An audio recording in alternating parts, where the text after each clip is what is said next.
The Merced River begins in Yosemite National Park. Within the park, the river gathers and flows through a stunning landscape of glaciated peaks, lakes, alpine and subalpine meadows. Leaving the park in a series of rapids and cascades, the river flows free for 30 miles before it is swallowed by McClure Reservoir behind Exchequer Dam. The Wild and Scenic Rivers Act was signed into law by President Lyndon Johnson in 1969. It is hereby declared to be the policy of the United States that certain selected rivers of the nation which possess outstanding, remarkable scenic, recreational, geologic, fish and wildlife, historic, cultural, and other similar values shall be preserved in free-flowing condition and shall be protected for the benefit and enjoyment of present and future generations. In 1987 and 1992, the Merced was designated a wild and scenic river based on outstanding remarkable values, including whitewater boating, trout fishing, nesting bald eagles, and the California fully protected limestone salamander. Many organizations work together to reach agreement with Merced Irrigation District on the designation of the river as wild and scenic. Hello, my name is Ralph Mendershausen. I've lived in Mariposa County for close to 40 years now, and I've been very much involved with this, our Merced River, since the early 80s. And in 83 to 87, I was with the Merced Canyon Committee, which was formed in order to prevent dams on the upper portion of the Merced River. And in the process of protecting the river as a national wild and scenic river, we came to a compromise. And that final compromise was in 1991 with the designation of the lower river. The Merced offers high-quality whitewater boating through recreational, wild and scenic, and just above the reservoir, wild reaches of river.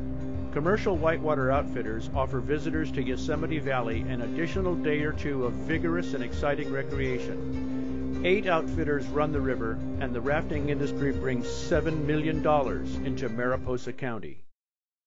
Last year we ran about 8,200 people down this river. We get a lot of foreign visitors and a lot of walk-in traffic. You know, just kind of a great destination area, Yosemite Valley and the Merced River.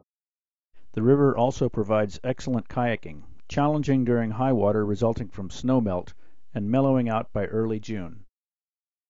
The Merced River is a classic trout river. In addition to rainbow trout and brown trout, native and introduced Chinook salmon and introduced kokanee salmon migrate up the river from the reservoir. Fly fishing is challenging, as the water is gin clear and there is little vegetative cover behind which to hide. This is a remarkable place to be when the fish are in and feeding on the surface. One can only imagine the magnificent fishery this would have been before the construction of the dams, which ended the anadromous fish runs long ago. The reach just above the reservoir is ideal habitat for another of the fishing brethren. The bald eagle. This secluded and rich fishery is ideally suited to this large raptor. The bald eagle is one of the great success stories of the Endangered Species Act. Measures implemented under the ESA, coupled with the preservation of wild habitat such as the lower Merced, brought this great bird back from near extinction. The limestone salamander is a California species unique to Mariposa County, specifically living along the Merced River Canyon between South Fork and Bagby. It typically lives in north-facing rock talus slope habitat, which provides subsurface refugia during the warmest portions of the year. They are only surface active in late fall through winter during cold and rainy periods. It has one of the most restricted distributions of any California vertebrate, and is thus protected by the California Endangered Species Act, CESA, and Section 5050 of the California Fish and Game Code. Unlike CESA, this latter law prohibits the take of any animals at any time except for research purposes. New Exchequer Dam on the Merced River forms Lake McClure, which at full pool has a capacity of 1,024,000 acre-feet. An acre-foot will cover a football field, including end zones, with 1 foot of water. The average annual runoff above Exchequer Dam is about 960,000 acre-feet. The dam consists of three main structures. The main dam is a rock-fill structure 470 feet high and about 1,200 feet long. The gated spillway consists of 6 radial gates that are 40 feet wide and 30 feet deep. The ungated emergency spillway is about 1,180 feet long. Merced Irrigation proposes to add 10 feet to the radial gates and to add 10 feet to the ungated spillway. In the composite picture, the blue line is the old reservoir elevation at current maximum pool, and the red line is the reservoir elevation at the proposed maximum pool. The green line is the top of the main dam. The projected yield of new water from the project is generally agreed to be about 12,000 acre-feet. The current yield, which is defined as the amount of water that is controlled by the dam and delivered to customers, is about 500,000 acre-feet. The new yield is about 2.5% of the average yearly yield.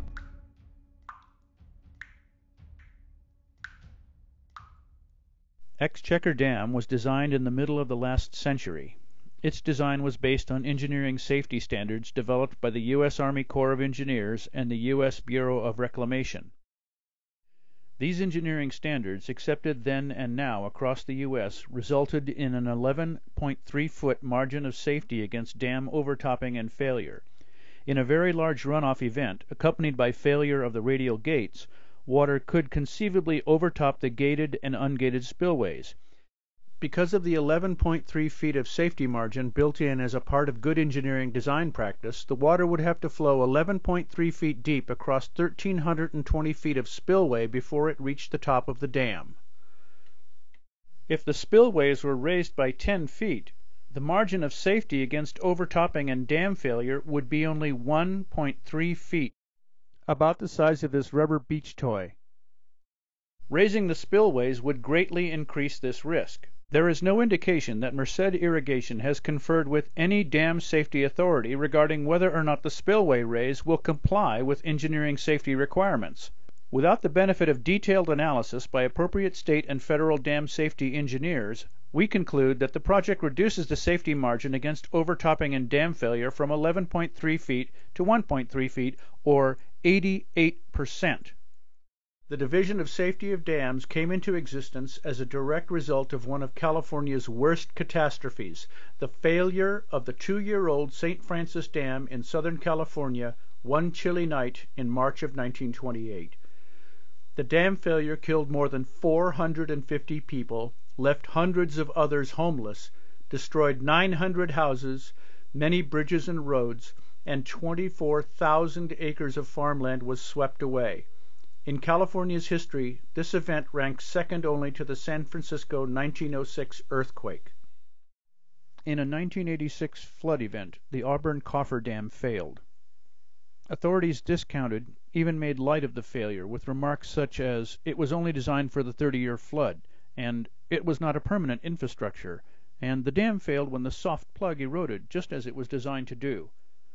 The truth of the matter was that the failure was a very serious event, and nearly caused levee failure and serious flooding in Sacramento. The Spillway Raise project makes Exchequer Dam vulnerable to a failure similar to the Auburn Coffer Dam failure.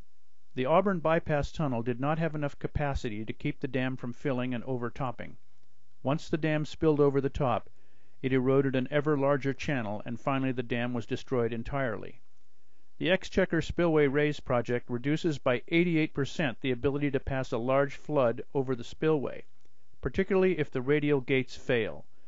In a large storm, this could cause the dam to overtop and possibly erode and fail, as did the Auburn Coffer Dam.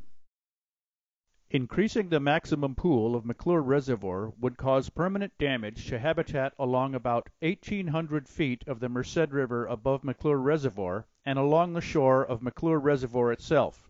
A secluded stretch of mild whitewater would become flat water, lengthening the flat water paddle to takeout.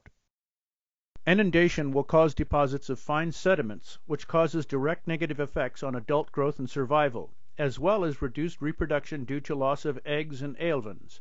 Sedimentation also adversely affects benthic invertebrate populations, which are a food source for salmon and trout at all life stages after hatching.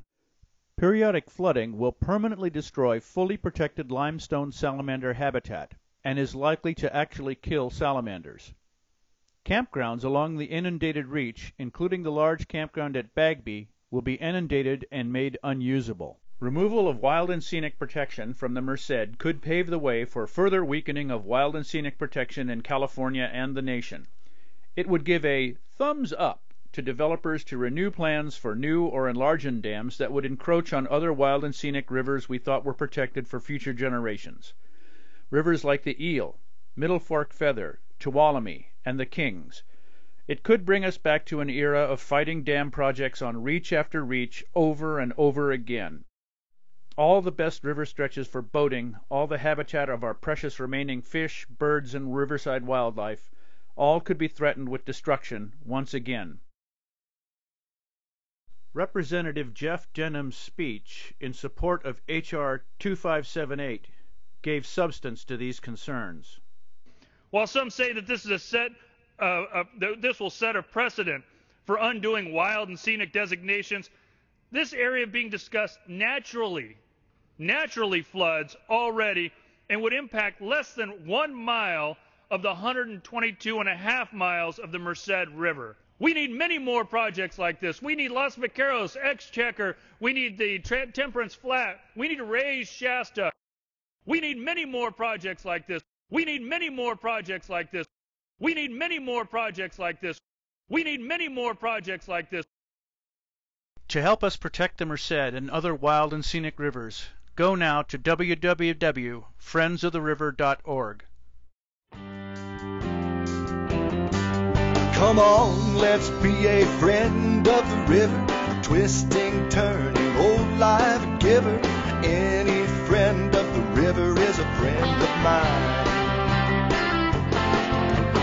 Grab your paddles and your life jackets, hit the current and hit the rapids. Any friend of the river is a friend of mine.